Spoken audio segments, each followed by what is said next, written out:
Menteri Koordinator Bidang Kemaritiman dan Investasi Luhut Binsar Panjaitan mengatakan bahwa potensi ekonomi maritim Indonesia mencapai 1.231 triliun pada tahun 2019 dan 1.212 triliun pada tahun 2020. Hal ini menunjukkan kontribusi ekonomi maritim meningkat terhadap PDB nasional. Sejalan dengan itu, dalam rangka mendukung visi Indonesia sebagai poros maritim dunia, Kementerian Perindustrian menyatakan peran strategis industri laut sebagai sektor yang padat karya, padat modal, dan padat teknologi dalam menyokong perekonomian nasional. Kami Deep Prosperity dari IPB University merekomendasikan untuk beli saham SMDR dengan harga Rp8.863. Harga ini didapatkan dari perhitungan valuasi menggunakan discounted cash flow. Pertama, berdasarkan Economic Mode, 6 lini bisnis Samudra Indonesia yang terpadu dan terintegrasi menjadikan posisi persaingan Samudra Indonesia di atas dari pesaingnya. Kedua, Samudra Indonesia juga merupakan perusahaan pemimpin pasar yang memiliki kapabilitas yang kuat.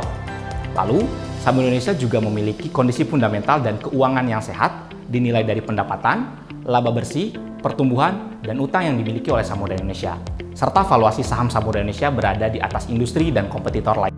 PT Samudra Indonesia Terbuka telah beroperasi sejak tahun 1964 sebagai perusahaan yang bergerak di bidang jasa pelayaran dan logistik terpadu. Guna mengefektifkan dan memaksimalkan kinerja perusahaan, Samudra Indonesia membagi bisnisnya ke dalam 6 lini bisnis, yaitu Samudra Shipping, Samudra Logistik, Samudra Ports, dan Samudra Service. Sedangkan untuk lini bisnis Samudra Shipyard dan Samudra Property merupakan lini bisnis baru. Kepemilikan saham Samudra Indonesia sebanyak 57,98%-nya didominasi oleh PT Samudra Indonesia Tangguh, dan pada akhir Januari 2023, perusahaan ini melakukan stock split dengan rasio 1:5 yang mana nilai nominal perseroan berubah menjadi Rp5 per saham. Dalam rangka menuju aksi keberlanjutan, perusahaan menjalankan 10 program SDGs. Terkait dengan isu lingkungan, perusahaan berusaha mengefisienkan penggunaan energi dan menerapkan beberapa strategi, salah satunya pengelolaan ballast water treatment systems. Kemudian, dalam kriteria sosial, perusahaan mendukung employee wellness dengan menjunjung tinggi mutu, kesehatan, dan keselamatan kerja para karyawannya.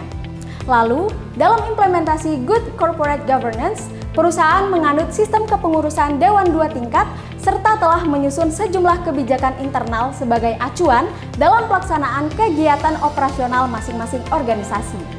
Dibukanya kembali ekonomi Tiongkok pasca pandemi dan menguatnya ekonomi di negara-negara berkembang menyebabkan perkiraan pertumbuhan ekonomi global meningkat dari prediksi sebelumnya. Namun, terjadi penurunan nilai pada FACT Index. Kemudian, harga minyak yang tinggi membuat cost untuk exploration and production lebih visible, sehingga sewa kapal dan logistik untuk proyek explorations akan meningkat. Di sisi lain, kinerja neraca pembayaran Indonesia pada April 2023 mengalami surplus hingga 3,9 miliar US$.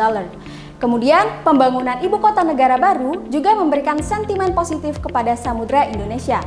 Tak hanya itu, peningkatan ekspor Indonesia juga membuat perusahaan semakin optimis akan masa depannya. Dalam menganalisis posisi persaingan Samudra Indonesia, kami menggunakan Porter 5 Force Analysis sebagai framework. Entry barriers yang tinggi dalam industri pelayaran dan logistik disebabkan oleh dua faktor. Faktor pertama adalah hambatan struktural. Walaupun mempunyai pasar yang menjanjikan, pendatang baru membutuhkan modal yang sangat besar dalam pengadaan kapal dan pelabuhan. Faktor kedua adalah hambatan strategis, seperti adanya perang harga.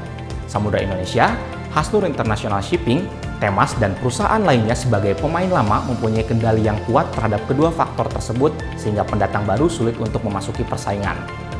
Kedua, pengalaman panjang Samudra Indonesia membuatnya memiliki archive data yang panjang dalam membaca siklus performance market.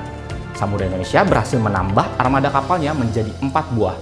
Jumlah tersebut lebih banyak dibandingkan rata-rata kompetitor.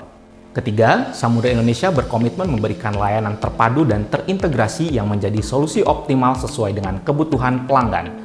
Selain itu, daya tawar terhadap pemasok juga terbilang sedang sebab pada tahun 2022 didominasi oleh pemasok lokal sebesar 96,5% sehingga supply chain menjadi lebih pendek dan menurunkan cost.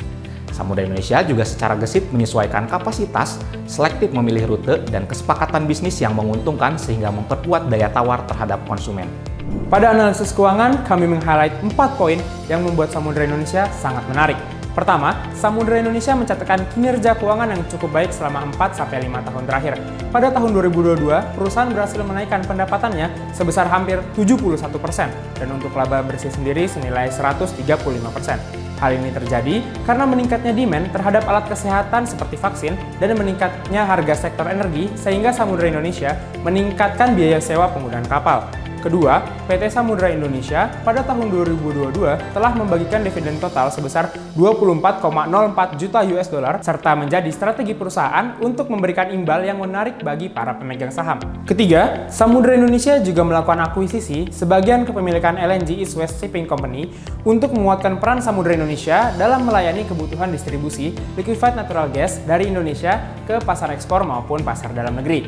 Terlebih, dari sisi utang, debt to equity ratio Samudera Indonesia mengalami penurunan selama 5 tahun terakhir dan bernilai 0,33 pada tahun 2022 yang menyatakan bahwa perusahaan ini memiliki rasio utang yang cukup sehat. Kami menggunakan berbagai cara untuk mengetahui valuasi dari Samudera Indonesia. Pertama, pada relative valuation, kami membandingkannya dengan Temas selaku perusahaan lama dan Hyce sebagai perusahaan baru di subsektor dan papan yang sama. Dibandingkan dua perusahaan tersebut, nilai PBV, PER, dan PSR Samudera Indonesia paling rendah dengan PBV di bawah 1, PSR di bawah 0,75, dan PER paling rendah dibanding dua perusahaan tersebut. Yang berarti bahwa saham dari emiten SMDR ini paling murah atau paling undervalue. Bahkan, emiten SMDR ini memiliki rata-rata PBV, PER, dan PSR di bawah subsektor IDX Trans. Kedua, melalui analisis discounted cash flow dengan diskon rate sebesar 40% dari tabel seasonality selama 20 tahun terakhir. 40% diambil karena dalam 20 tahun terakhir ada 8 tahun di mana harga saham Samudera mengalami penurunan. Terminal growth rate sebesar 3,6% diambil dari estimasi pertumbuhan GDP ASEAN selama 2025 hingga 2035. Perhitungan DCF ini menghasilkan nilai intrinsik saham SMDR sebesar 8.863 dengan kemungkinan naik sebesar 2.382%. Ketiga, nilai Altman Z-Score emiten SMDR selama 5 tahun terakhir. Terlihat bahwa nilai Altman Z-Score SMDR bernilai lebih dari 2,675 pada 2 tahun terakhir. Yang berarti, selama 2 tahun terakhir ini, saham SMDR ini tidak sedang mengalami financial distress. Keempat, dilihat dari sisi analis teknikal, terdapat beberapa indikator yang menyarankan untuk menjual saham ini karena lemahnya tren dan harga saham yang di bawah MA.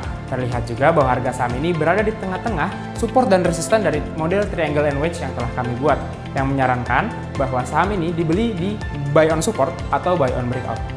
Sayangnya, semua perusahaan termasuk PT Samudera Indonesia punya potensi menghadapi berbagai resiko. Kami membagi resiko tersebut menjadi 3 resiko, yaitu resiko operasional, resiko pasar, dan resiko hukum dan politik, yang mana masing-masing resiko tersebut mempunyai tingkat kemungkinan terjadi dan tingkat dampak yang dirasakan berbeda-beda. Kami meng-highlight beberapa resiko kunci yang dihadapi oleh PT Samudera Indonesia terdapat pada 4 kotak di matriks resiko ini. Pertama, ada cyber attack yang pada akhir-akhir ini sedang sangat marak.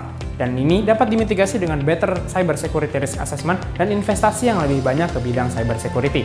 Kedua, ada dividen yang cukup rendah, yaitu hanya sekitar 1-4% yield, yang dapat dimitigasi dengan menaikkan dividen, karena payout ratio dari Samudera Indonesia ini cukup rendah dibandingkan perusahaan serupa. Harapannya dengan kenaikan dividen ini dapat menarik investor untuk membeli saham Samudera lebih banyak. Ketiga, ada konflik Laut Cina Selatan. Samudera Indonesia baru saja mengakuisisi LNG East West yang berfokus pada pengiriman gas alam cair, yang mana Laut Cina Selatan dan Selat Taiwan merupakan tempat yang cukup banyak dilewati oleh kapal sejenis atau kapal-kapal tanker. Hal ini dapat dimitigasi dengan penyediaan rute baru dan pembuatan teknologi laut lepas. Keempat, ada inflasi, yang dapat dimitigasi dengan kontrak jangka panjang yang tetap dan tidak dipengaruhi oleh inflasi. Oleh karena itu, kami merekomendasikan beli saham Samudera Indonesia untuk jangka panjang dan dengan target harga 8.863 yang didasarkan pada valuasi discounted cash flow. Samudera Indonesia juga memiliki economic mode yang positif, memiliki kondisi fundamental dan keuangan yang sehat, dan memiliki valuasi saham yang lebih rendah atau undervalue dibandingkan industri sejenis dan kompetitor lain. Sekian, Deep Sea Prosperity. Terima kasih.